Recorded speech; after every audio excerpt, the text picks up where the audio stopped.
All right, so we're here with Diego Baca, someone that needs no introduction on this channel, I would imagine. He's done so many projects that we've talked about before, but it's good to meet you for the first time like this. This is awesome. Thanks for joining us. Yeah, thank you, Brian, for inviting me. Yeah, it's great to like I've been following your channel for a long time, so it's great to finally speak face to face. So. All right, yeah, for sure. Yeah, I'd love to get to a convention you were at or something, but I don't do much traveling, so there's a lot of people I'd love to meet. Mhm. Um, so to start off, how did you get started with Lego in your life? Yeah, no, no, I think like many of us probably like we got started like in early childhood. Like that was like for me like the gift to get during Christmas or birthdays, right? So I remember I Absolutely. always I always had like they used to do this more like like the little catalog that came with the sets, right? And Right, then you would like unbox the set and be like, okay, what's your wish list for the next one? right. Yeah, that was like as a kid, that was kind of the toy that I always got, and I really enjoyed it. And of course, like many of us, we had like the dark years where you got less interested Yep, with Lego. right. But then later in adulthood, I kind of started combining a lot of my interests for like technology and Lego and stuff together again. So yeah, this is kind of my origins are like early in childhood. Right. Yeah. Well, yeah, and that's basically the same story as me. Like, I mean, really, the combining with electronics happened early because, I guess my parents got tired of buying batteries for my 4.5 volt motor. So my dad had somebody at work get a little project box and a double pole, double throw toggle Yeah, yeah. switch and like an AC adapter, and that was like, whoa, you can do that, and like that sparked everything for me as a kid. And I was around a lot of that kind of stuff. Yeah. Mhm. Um, what about building mocks? Were you much of a mock builder as a kid? Yeah, I definitely was like I always loved like um just inventing things, right? Like Hmm. I think like back in the day, like the themes were a little bit more limited, right? There was, you had your like your castle, your space, your town. I remember I was really into like dinosaurs, right? And I Hmm. remember just creating a bunch of like robot dinosaurs back then, and that Hmm. was kind of like the thing And I this is liked. probably well before they had any dinosaur Exactly. Like, stuff. Yeah. I have a 10-year-old these days, and like he's really into like the Jurassic Park sets with like the actual dinosaurs. I was like, we didn't have any of that back then. Like you had to build your own if you wanted a dinosaur. He was like, what? But yeah, Right. like I was always into like building my own kind of creations and mocks and stuff. And I've you know maybe some people know like I also submitted one to like Lego Ideas that got 10,000 votes, fortunately, and stuff like that. So I've always been like really interested in like beyond just the instruction booklet, but like what else can you build out of it, right? So Right. I hope that's not going away too much in for the next generation. Like I feel like they buy the sets and they put them on a shelf to display them next to all the yeah, other things they collect. But like it would take me a week, what, a few days. That thing's getting taken apart and put in the big bin with everything else, and I yeah, would buy sets just for the pieces that came with it. You know. yeah. No, but I think So like that's what I often tell my son is like after you finish building it from the instructions, that's really actually when the fun begins because now right. you can like reinvent it, you can take it apart, do other things, and I think like hopefully a lot of people still kind of take that to heart, and like I think like that's the beauty of Lego is like anything you really can imagine, like you can build it, right? So Right. Exactly. What about building large scale mocks? Because you've built yeah, some big ones. When did that yeah, come about? yeah. No, I think like Um, I've always been like I wasn't into GBC stuff like until recently. I think like I started my journey on that like 2018, 2019. That's when I kind of first got introduced. I had seen other just kind of YouTube videos from builders like Akiyuki and Bear Hill, which just create like these beautiful technical kind of contraptions. And I remember like, just even just going to, in Seattle, we have BrickCon, and Mm, just looking at like, the runs and really getting inspired by all the people, like, John Sherman, who kind of runs a lot of the GBC organizing here. And I was like, oh, that'd be cool. And then I just like, what unique thing can I bring to the table? And I was like, oh, maybe I'll just create a huge tower out of GBC, and that might be a unique thing. And so and also just also like from a space perspective, like I was like, what can I do that maybe is not so horizontal, maybe more vertical, that might be more right. space saving. So yeah, that's when I Yeah, those started just towers were definitely vertical. yeah.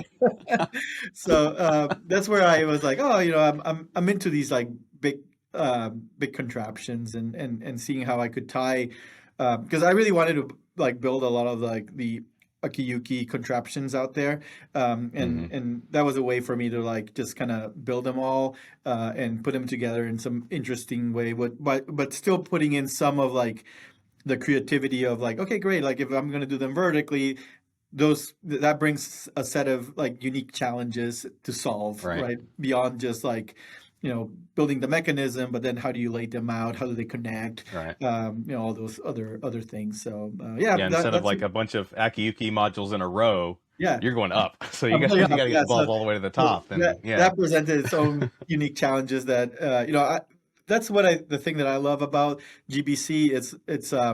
It's like how to use Lego to solve a problem, right? Because it is a challenge of like, hey, great, how do you move the ball from here to there? And it's like a puzzle in itself, which I love solving puzzles, and that one is for me like, oh, great, like I can marry Lego, and this kind of puzzle aspect of it. All right. What about the control lab? When did that start coming into play? Yeah. Again, like I don't think I had like too much knowledge of like Dacta and like all those kind of things. I remember I actually used the Dacta system at school. Like I remember like vaguely, I was like, oh yeah, I remember having that in one of my computer like lab classes back in the 90s and whatnot. And Would the interface be serial interface? yeah, exactly. Or Right. okay. We had Huh. those like classroom kits that they Hmm. used to sell to schools, and I remember we used like an old Macintosh for that to kind of just control the motors and whatnot. And I was like one of the things when I was building the big towers, I was like, like. Um, I'm always trying to be like economical in space, because I didn't have so much building space in my office at home, and I was like, Hmm. how can I connect like multiple motors and control them in a compact way? And that's when I learned a little bit more about the interface B, and that's where I was like, oh, but I also don't want to bring a big laptop. I want to bring maybe something a little bit smaller, and then I went just down that rabbit hole of like, oh, maybe I can create a software to control this, and like, and that's where like my other side, for those who don't know, like, I'm in tech, and I'm a designer. So I was like, I just went to like the software design kind of passions of mine and try to marry again like all the things I like, right? Like software design, Lego, puzzles, and all this kind of came together to try to do this, right? But and it was like also like a journey of like lots of researching. Like a lot of these things just don't work. Like you need Right. to go down deep rabbit holes and like old forums, and like you find a piece of information, you bring it back, and lots of exploratory kind of research, which is also sort of fun for me too. So. All right. With in like a GBC tower, one or two, those different modules, do some of them run at different speeds than others, or are they all pretty much full blast? Some of them run a little bit slower or faster, and that's where I thought like the interface B was actually quite good, because I could like Exactly. control each of the motors a little bit differently. And also motors have like a little bit of temperament. I feel like sometimes like they're like run a little bit faster or a little bit slower, and like that gave me that little bit of extra control, and just like I don't know, just quicker. ability to like turn these things off and on, and which if if you've ever shown in kind of these conventions, like things go wrong and like Right. things explode, and being able to just kind of control things from one go, and quickly and easily, like having a kill switch, those kind of things were all very useful to have when kind of when the motor is like 3 feet in the air and you need to like get in the ladder, like it's easier just to control it all from there. So All right. Yeah, when I did the GBC control center that I Mhm. built, that e-stop definitely came in handy several times. And it's not like I even ran it that much. I only ran it in my living room to make some videos, but it'd be like, oh God, go hit the button. Yeah, And it was fun too. It was a big old red button, yeah. that to smack and turn everything on. Who are some of your primary like building inspirations, in builders or maybe even sets or inspiration basically? Yeah. Um, in terms of like themes and sets, like I grew up with I think two main themes that I really enjoyed. It was like kind of all the space kind of theme was like definitely my favorite. And then also when I early teenage years, I feel like I was really into Technic. Hmm. I don't know if I forget I think the number was the 8880 supercar. Like I think that was Hmm. the number. Like that was Yep. like for me like the ultimate set. I was like, The Holy Grail. I yeah, have one over here now, yeah, great, yeah, but I yeah, didn't get it until I was adult with yeah. eBay.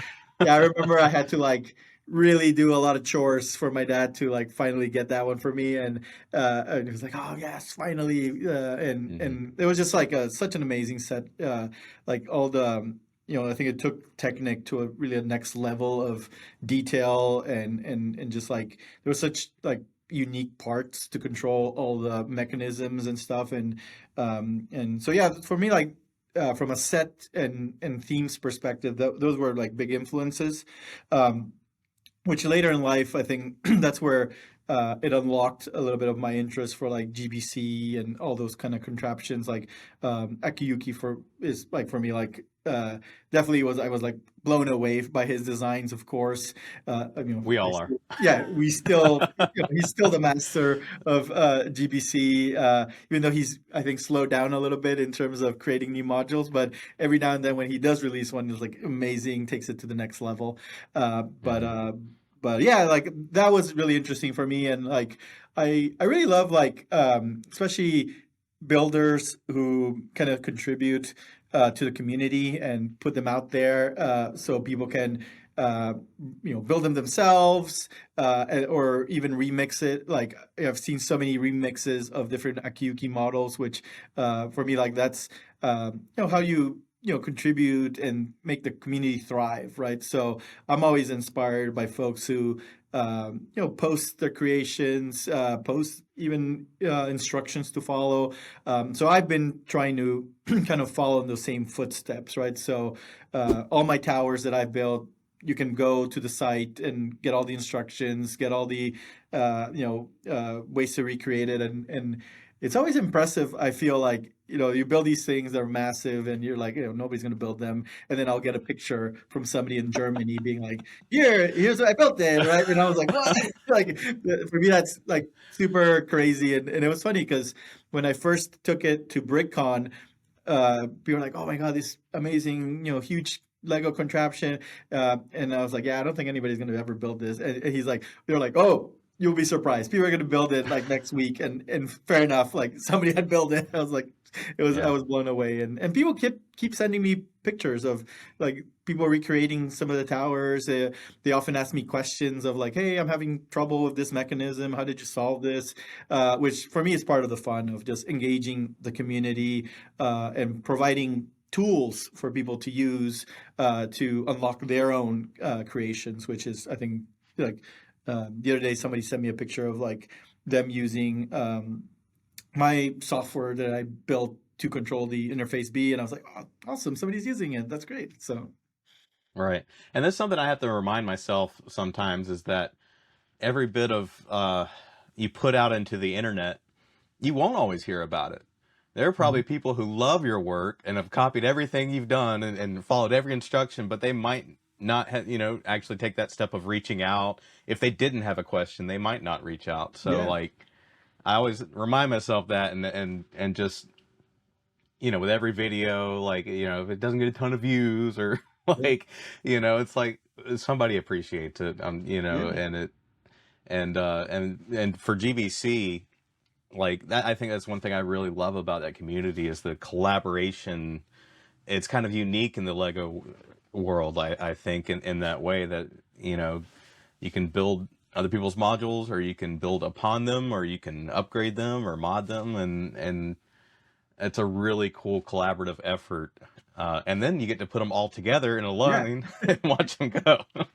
Yeah. it's, it's Exactly. it's the ultimate collaboration project. Yeah, and it feels really interesting when you're in a convention and you're like, you know, see what's gonna blow up, what's gonna like work well, how do you help each other? Like that's always like a fun bit of like just the environment of like like I think like Lego teaches us to like be creative, be imaginative, but also like be collaborative, right? And I think Hmm. like it's I always find it really inspiring when you're in a convention with the GBC modules and the kids approach you and they're like, all of these are connected, and we're like, yeah, and they're like, and even the parents are like, so do you guys coordinate and everything, and you guys rehearse? And I was like, no, we just came here and we just put them all together and we're like hoping for the best, and I think people find that really cool that all these people just got together and have like such an amazing run and stuff. So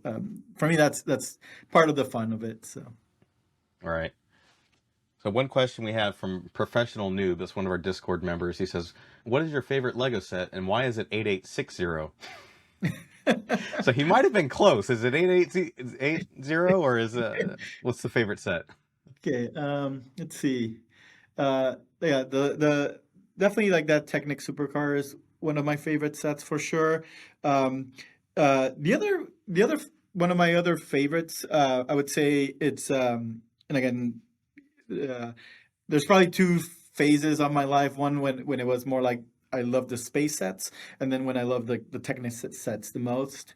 But another one I remember that was really another favorite of mine was like the Control Center one, where it was like you could it was very very basic programmable, right? Like Hmm. you essentially just did some loops, but it had like the plotter.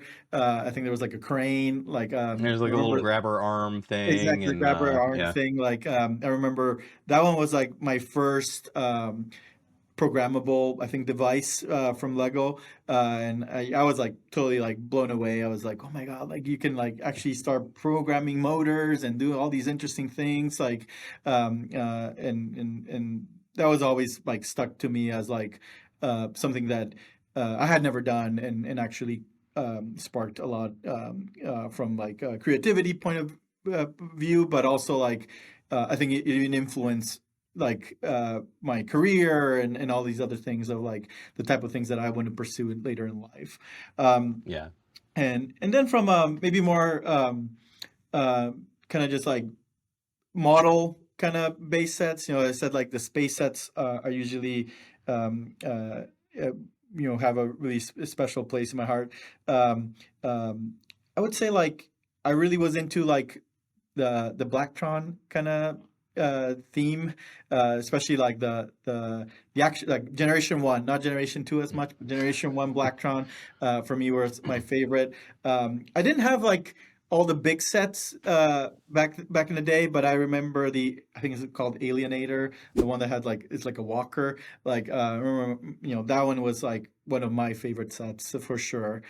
So I was happy that recently there's been like a resurgence on like Blacktron and whatnot. So Yeah. those I've been really happy to see a little bit of that resurgence happening. So Yeah, for sure. Like the new Galaxy Explorer, that blew hmm my mind. Like the building techniques in it, like the care that was taken for that, and the fact that you could build all three ships without, with the same pieces, like yeah, that must have been a labor of love, like no other. yeah. No, I feel And like the Lego Group has been really taking care of the more the adult fans and building on that nostalgia, I think it's been really good. Right. So, the main reason we're here today is to talk about this guy, the Yes. Interface C. And for those that don't know, haven't heard of it before, it's kind of a replacement for this. I mean, like, but you can do a lot more with it too. Um, and so yeah, what was the inspiration for building this? Yeah, so as people know, like I'm really into the GBC stuff, and one of the challenges, I often had was like, I don't know, I often run these runs with like a ton of motors, and I was finding sometimes that it would stall, or like there was not enough power sometimes, and I just know I just wanted to see if I could do like a more modern replacement of kind of I have one of them here too, and just see, because I don't know, like they're also becoming a little bit more rare, and I was like, hopefully there is a way to replace these things that once all these die, or people hoard them, like there's other Right. ways to be able to which I found is the unique, like the dial, all these things kind of felt interesting to me, and then also like for me it's just like I like recreating things and kind of remixing things, and I was like, well, if I can get something that feels nice like a dial, and then like I always like to see how I can take it a little bit further with like connecting it to the internet so you can connect it to your phone, like these little things that are prevalent, I think, in kind of more modern devices. Mm. Those were kind of a little bit of the checklist of things that I wanted to do, and then the other aspect is just like I just like fun and tinkering and seeing how far I can push and learn, because like I told you before, like I had never really done any like electronics, like proper, like creating a PCB and finding all the components, like that's new for me. Like this is the first time I've ever done this, and it was a way for me to learn a little bit of something I didn't know. So yeah, that was like first try, and I have a lot of ideas also from both the community and my own ideas of like how to improve it, and which I we'll probably talk about it too in this interview. So Right. Yeah, well, that was the next thing is first the development process. Like, how long did it take you to get this yeah, done? And just anything you can share about that. yeah. It was roughly like a 6 month process.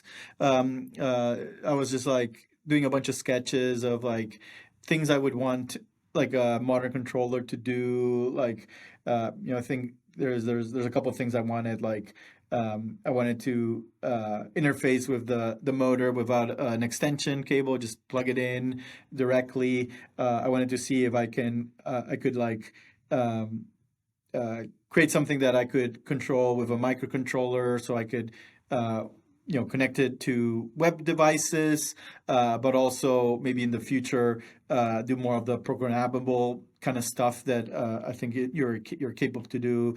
Like I was thinking like, well, like could I do these loops, like run it for like 5 seconds, stop, 5 seconds, reverse, all in like a Hmm. sequence that then you could program and loop it. Like that would be a unique thing that you could do with this, which those are in one of my plans to still support.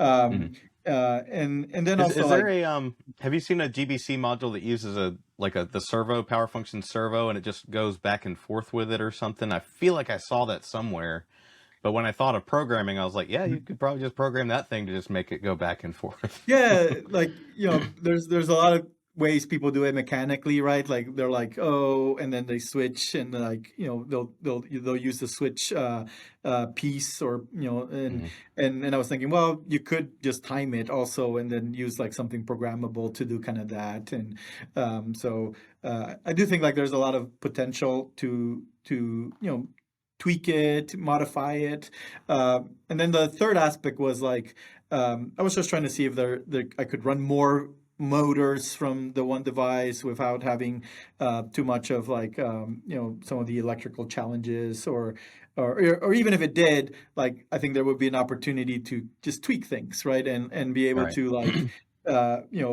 change a fuse here, or like change the H bridge or whatever, right? And kind of tinker with it, which kind of was like it's harder to tinker with the actual Lego things, and a lot of these components are also a little bit older in terms of like the electrical design of things. Right. So I wanted to see like, okay, can I do a modern take on kind of the electronics of this? So. Right. And so, I'm currently working on the video that should come out before this interview, I guess. But I've been kind of comparing the two between, the old and Yeah. the new. The number one primary difference is heat. Hmm. These get hot. I Yeah. mean, like, I put them under the same load, and it was a very high load. And this held voltage a little bit better, but it was also 200 degrees Fahrenheit after 3 minutes. And I think it shuts down at 245 or something. And then this one, well, this is my other one, so I also got the Yeah. black one. Yeah. It's it's got some Yeah. temperature sensors attached to it. Uh, Love and it. yeah, the H bridge was like 120 degrees Fahrenheit.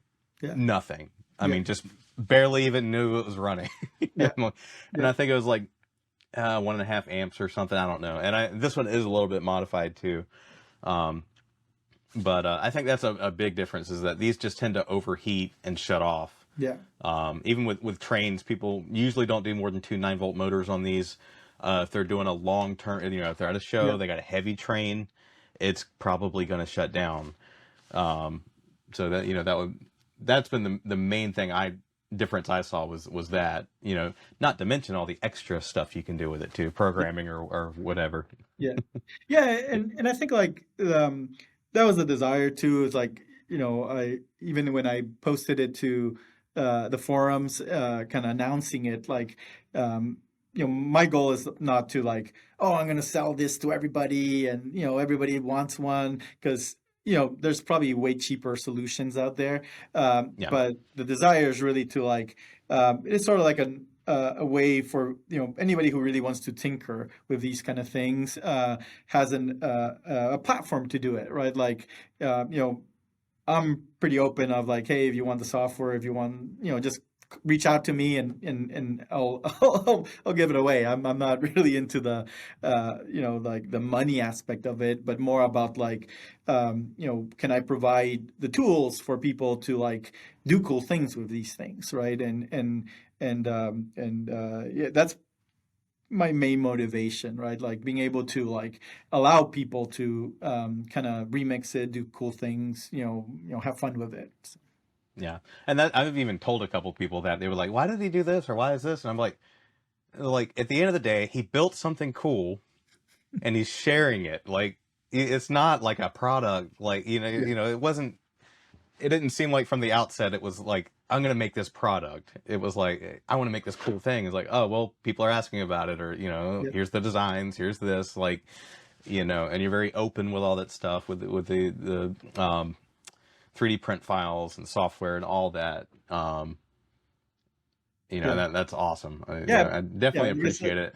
yeah, like I said, like uh, I could have just like done it for me and just kept it, and that was it. But like, I find a lot of joy out of like making it for the community, right? Like being able to say like, look, I did some research, I built this thing, and now here it is. And a lot of this is like I sell it at cost, right? Like these things Right. cost money to to source and build, and I love the feedback I've been receiving, and ideas people have, and I think I mentioned to you like I'm doing one that's like a more extreme version of this that might allow to control like 8 outputs, and tons of motors, and even more efficiency in terms of like how much amps you can run through them, and all. So like it'll be more like a when people like create something and they just go nuts and create something like a monster, that's going to be that. Yeah. I, The I, ultimate version. yeah. And then I'm also looking at like ways to reduce costs. Like, I've been looking at maybe one without a microcontroller. I've also looked at been researching to create like a mini version of it with like a cheaper microcontroller. Like, people who, for example, if you buy Arduino proper branded, like they have a premium price and all that stuff. So I think I've gotten down like something that has like similar functionality to this, including the microcontroller. I think I can source it for less than $15. I think like that's kind of my target, and that would even be more accessible. So I'll definitely share that as soon as like I get a little bit more details on that. But yeah, like this is a way for me to play again and be like, okay, great. Like this is another challenge. Can I get it enough down in cost so it's even more accessible? So again, it's just like playing around with like different opportunities. Right. And when you do build that ultimate version, Bammy wants to know, that's from our Discord, will it be able to do 67 amps? Yeah. And also we'll pump like 1.2 gigawatts too, and it'll Right. travel through time and all that other goodness. So, That's all in the works. We're working on the Lego flux capacitor. We're getting yep, there. exactly. It'd be cool to like run all the modules of the entire loop from one device. Right. Let's see. Okay, so a couple other questions we had. They were asking about software integration, and I don't really know what this. They asked about Scratch, UI flow, Mhm. and I think someone said something about Home Assistant. I think that was a YouTube comment. But I don't really know how all that stuff would work. But if Yeah. you have anything to say about that, you're welcome to. Yeah, like I haven't thought about it. Like I think it'd be interesting to see if like you can integrate some of these stuff with Scratch and other of those like more what I would describe as education kind of software. Like the software for this device is built on with the Arduino IDE. Mhm. So it's kind of basic open source kind of software that that people can understand and remix. I haven't shared it yet. Like I do plan to put like a GitHub page up with the actual code so people can take a look at it and tinker with it. That's part of my plan still to do.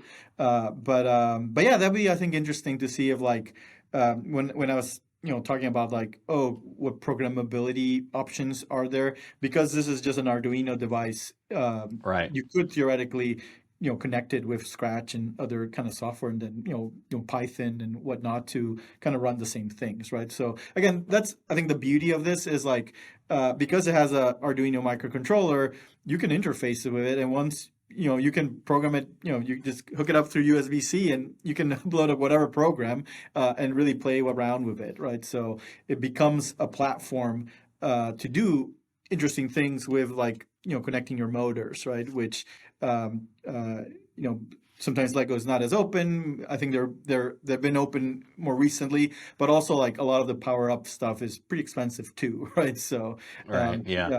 yeah, you probably don't want to be messing with the electrical stuff of your powered up if you don't want to spend too much money. So Right. I mean, I do, but yeah. I haven't burned anything up yet. yeah. And then Glowy the Glow Bug from our Discord was asking about what material is this 3D print. I know nothing about 3D printing, but Okay. a Yeah. lot of them do. Yeah. But yeah. Yeah. Like in my Maker World website where I share the models, you can print them with PLA, and it'll do a fine job. Like like what Brian was saying, like it doesn't heat up too much. So and I put the parts just positioned in a way that uh, the heat, even the kind of heat generated by this, shouldn't be an issue. Mhm. So general PLA. I've also printed some that are in PETG. So if you want a little bit more of that heat resistance, you can print those. But like the basic PLA should work, and I think the whole case is like a few dollars worth of filament, so pretty economical in that sense. And then you can print in all different colors. This is like a full black one, which kind Nice. of That one looks good. mimics the NXT black version, right? Like that Hmm. kind of color set. I did this one because it mimics the Power Functions color set, and then of course Yeah. there's the black and gray one, which is like the train controller color set, right? So Right. Something else some people ask about is a 9-volt connector instead of power functions. hmm Have you put any thought to that? Or I mean, I'm sure somebody could mod it and do it, yeah, but it's actually quite easy to mod. Like if you look at the internals, the Power Functions has four cables, right? Like two that are controllable, and then there's a dedicated 9 volt and ground. I think like you could connect, just like ignore the 9 volt and ground and just do the two that are hooked up to the speed and direction controller. I just chose Power Functions because um, I think the Lego clip, like you can get them off AliExpress right, quite cheaply. So I just did an order of like I think 500 of them just to keep them in stock. right, But I don't think it's as easy to find the 9 volt connectors. I think either you need to probably like take apart some old, falling apart from plastic right, connectors and stuff, and I didn't want to rely on like parts that I could not source easily. right. So that's why I used the Power Functions one. But you could easily mod it, I think. Like Yeah. Well, I it's mean, yeah, in mine, I mean that whoop, okay. That is what I did. I'm using yeah, a 9 there we volt plug, go. and actually without changing anything, it just Mhm. popped right in there. It fits in there well. It doesn't come out when I unplug Yeah. things. And you just ignore two of the wires inside Yes. here. Yep. Um, what I would think somebody might try to do is to modify. Um, so like these STL print files, are people able to only print something with it, or are they able to modify No, that file and do they whatever can they bring want? it into Blender and just kind of modify them, right? Like they can do whatever they want with them. So Because I uh, have seen some 3D printed 9 volt stuff. Basically, what they'll do is just kind of print some Lego studs, and yeah. then just have like metal rods kind of going through it, and then just go from that. So I mean, I could see somebody doing that, and just maybe this is just flat all the way across, but it's got those studs, and hmm you could even have multiple. Yeah. With it being an open platform like this, and with all the 3D printing and electronics people we have out there, I Yeah. imagine somebody might do. Yeah, no, they can do crazy stuff. And that's the point, right? Like, ideally, it inspires somebody to like pick it up and be like, oh, I can take it in this direction or this other direction. Um, yeah, and like, you were, I think like before the call, I think Brian, you were asking like what other things, I'm also tinkering with, I'm a big fan of interface B, so I've created also like a little controller where you can hook up interface B. This is another one that I still need to do the website and kind of announce it a little bit. So this is like a more like inside view into other projects. Uh, but Nice. um, but it's very similar to some of the other stuff that's up in my website.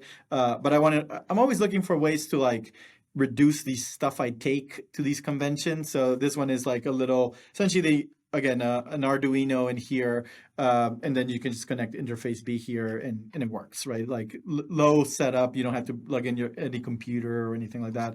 And then I'm also did a version for like interface A.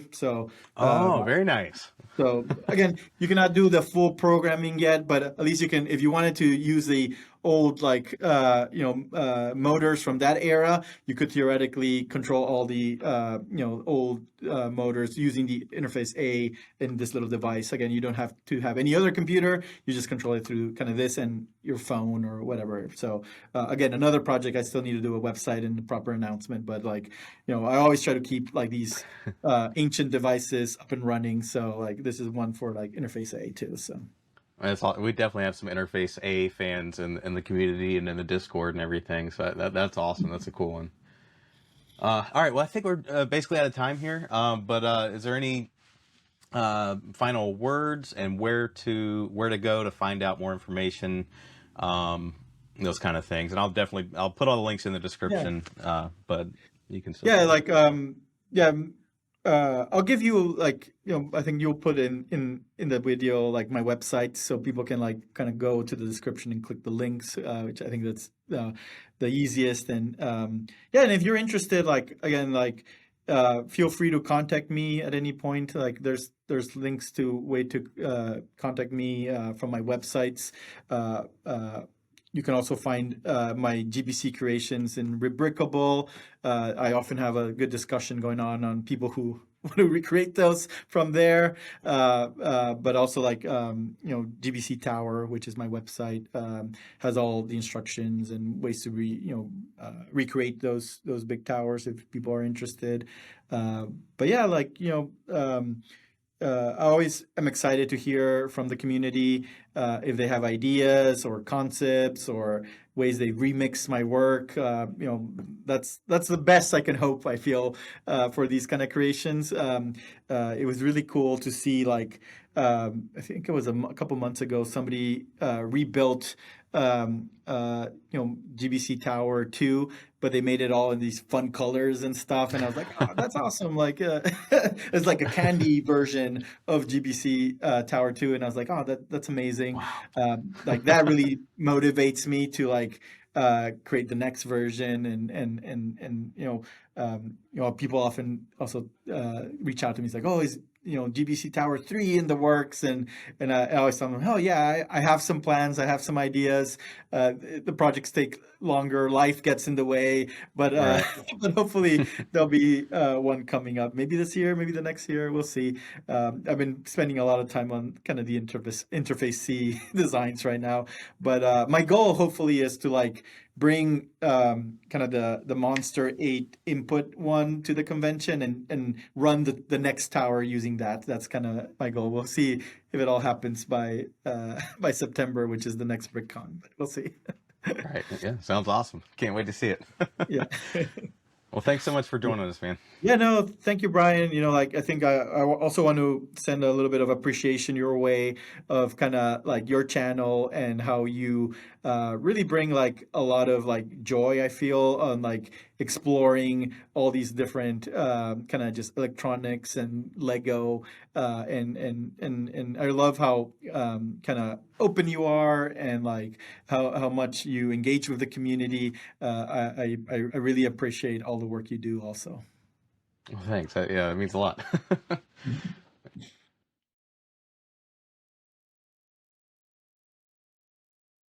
It's the first step. I know plenty of people that do this kind of thing and talk for hours. And it's like, it wasn't recording.